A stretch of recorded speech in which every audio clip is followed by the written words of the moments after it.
अस्सलामुअलैकुम स्टूडेंट्स। उम्मीद है आप सब के सब खैरियत से होंगे। Class 9 AQB 2025-2026 new syllabus mathematics video learning series की एक और वीडियो के साथ आपके सामने हाजिर हूं। क्लास 9 का न्यू सिलेबस आया है आगा खान बोर्ड का, उसकी मैंने वीडियो बनाना स्टार्ट की है, जिसकी ये पहली वीडियो है जिसमें मैं पहला चैप्टर यानी रियल नंबर स्टार्ट करूंगा। तो चले आइए स्टार्ट करते हैं इस लर्निंग को। ओके जनाब, पहला पहला जो आपका न्यू सिलेबस आया है उसमें आपके पास जो सिलेबस आया है वो आपके पास है रियल नंबर्स का, जिसमें हमने हिस्ट्री ऑफ रियल नंबर्स पर बात की है। मगर ये आपके पास ओनली फॉर्मेटिंग असेसमेंट है, यानी ये वाले जो एसएलओज हैं ये आपके पास पेपर में असेस नहीं होंगे, सिर्फ आपकी नॉलेज के लिए इनको दिया गया है। तो ये आपके पास पेपर में असेस नहीं होंगे। फॉर्मेटेड असेसमेंट का मतलब होता है, ये यहां लिखा हुआ है, एसलोज में ही लिखा हुआ है, इसमें बताया गया है कि ये फॉर्मेटेड असेसमेंट है। Do not assist under the examination condition, यानी एग्जाम में ये वाला एसलोज आपका कवर नहीं होगा। आपके पास सिर्फ ये लर्निंग का दिया गया है। सेकंड, आपके पास दिया है रियल नंबर्स के बारे में बात की है, यानी आज की वीडियोस में मैं यही डिस्कस करूंगा कि टर्मिनेटिंग क्या होता है, रिक्वायरिंग क्या होता है, और यानी मैं एसलोस 1.2.1 कवर करूंगा, जिसकी मैं एक्सप्लेनेशन करूंगा और फिर कुछ क्वेश्चन भी सॉल्व करूंगा। तो जनाब आपके पास ये नया सिलेबस आया जिसमें आपके पास कॉम्प्लेक्स नंबर अब नहीं है, यहां पर कॉम्प्लेक्स नंबर नहीं है, तो इस बात को ध्यान में रखेंगे। ये वही वाले पुरानी वाले ही सिलेबस का है आपके पास। प्रॉपर्टीज ऑफ रियल नंबर ये भी पुराना है, रेडिकल रेडिकेंड्स ये भी पुराना है, लॉ ऑफ इंडस्ट्रीज ये भी पुराना है आपके पास, यानी ये चेंज नहीं हुआ है, ये वही है। हाँ, जो चेंजिंग हुई है वो आपके पास कॉम्प्लेक्स नंबर कभी यहां हुआ करता था, जो अब यहां से जा चुका है, यानी कि कॉम्प्लेक्स नंबर अब आपको नहीं दिया गया है। अच्छा जी, अब जरा देखते हैं कि इस रियल एंड कॉम्प्लेक्स नंबर का पेपर में कितने क्वेश्चंस बनेंगे। भाई पेपर में इसका कोई भी एमसीक्यूज नहीं बनेगा, सिर्फ एक 3 मार्क्स का सीआरक्यू बनेगा। यानी इस कंप्लीट चैप्टर में दोस्तों आपके पास सिर्फ 3 मार्क्स का सीआरक्यू होगा, इसके अलावा कुछ नहीं। वही 45 एमसीक्यूज हैं, वही 30 का सीआरक्यू है, और आपके पास टोटल 75 का। तो इसमें कोई चेंजिंग नहीं है। बहुत सारे न्यू चैप्टर आए, ऑफ कोर्स मैंने पहला चैप्टर स्टार्ट किया है, आस्ता आस्ता मैं आपके पास सारी चीजें कवर करूंगा और आपको हर चीज एक्सप्लेन करूंगा। अच्छा जी, चले आइए स्टार्ट करते हैं। आपके पास पहला एसएलओस 1.2 रियल नंबर्स।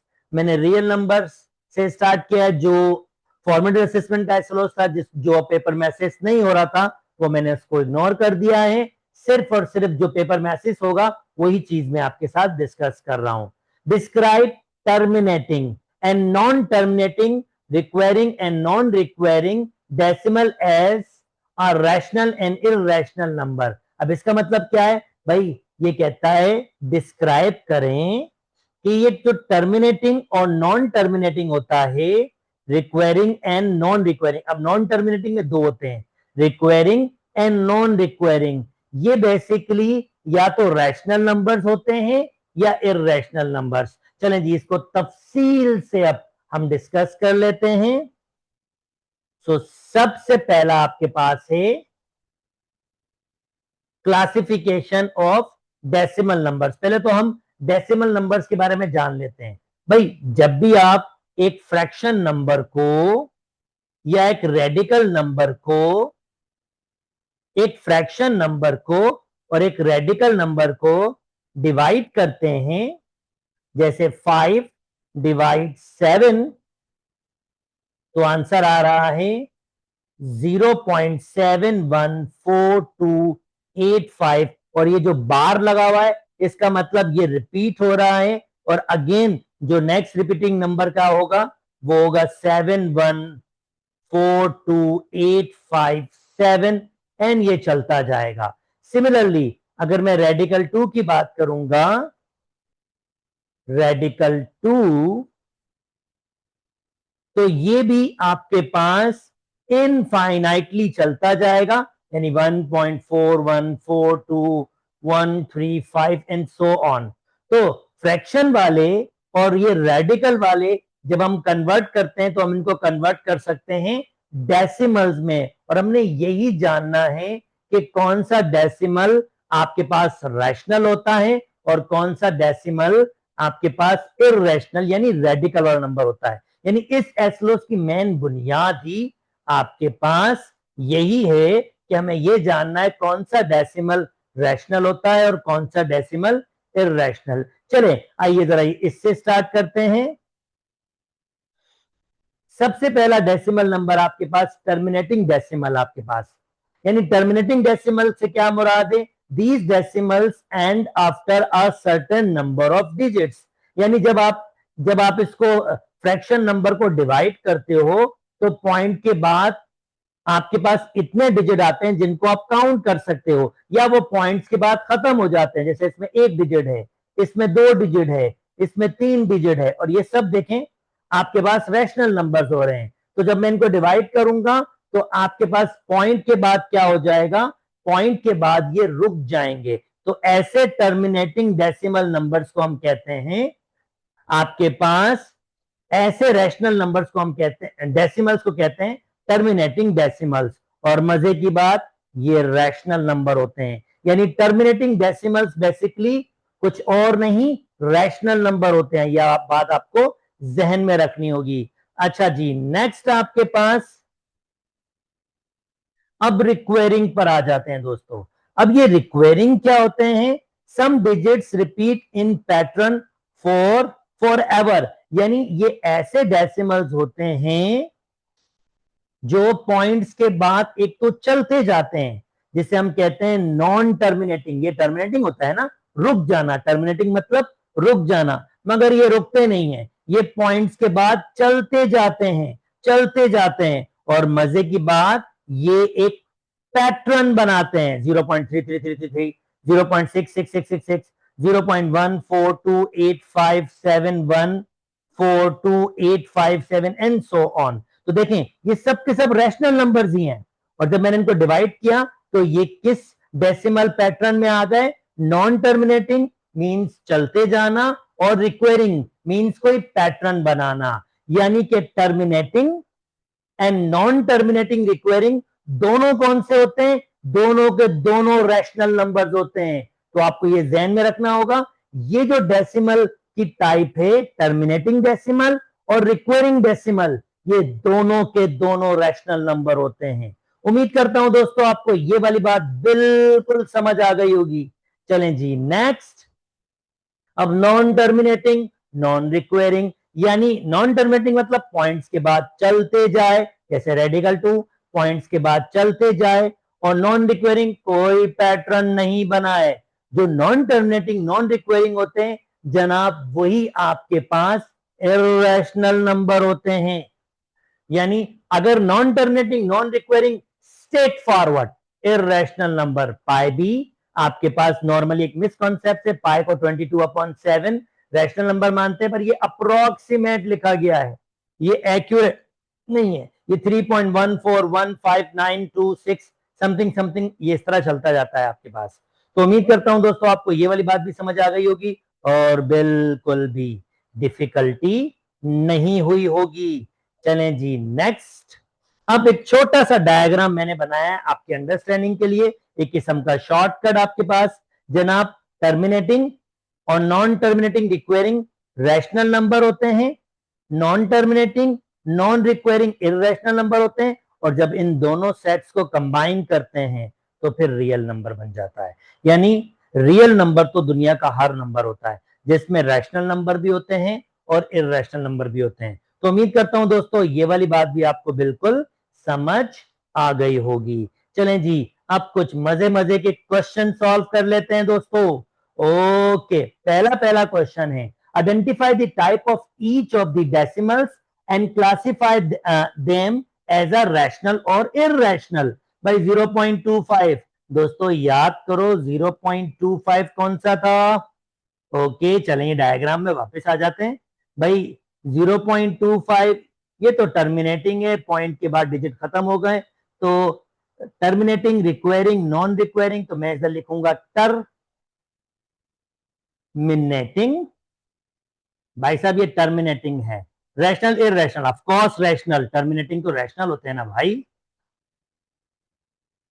और क्यों? क्योंकि ये आपके पास टर्मिनेटिंग है, इसी वजह से ये रैशनल है आपके पास। तो एक्सप्लेनेशन में क्या रखेंगे? Because after point, after point digit ends, यही डेफिनेशन थी ना भाई। आफ्टर पॉइंट डिजिट एंड्स हो जाए तो इसका मतलब टर्मिनेटिंग आपके पास होता है। ओके 0.8181 और ये चलता जा रहा है भाई, ये नॉन टर्मिनेटिंग है क्योंकि चलता जा रहा है, तो ये नॉन टर्मिनेटिंग है। और क्योंकि ये एक पैटर्न बना रहा है 818181, तो नॉन टर्मिनेटिंग और रिक्वायरिंग, क्योंकि भाई पैटर्न बना रहा है ना। ऑफ कोर्स ये रैशनल नंबर होता है। और क्योंकि after digit, after decimal, decimal ये रिपीट हो रहे हैं, एंड इनफाइनाइट है जिनको मैं गिन नहीं सकता हूं भाई।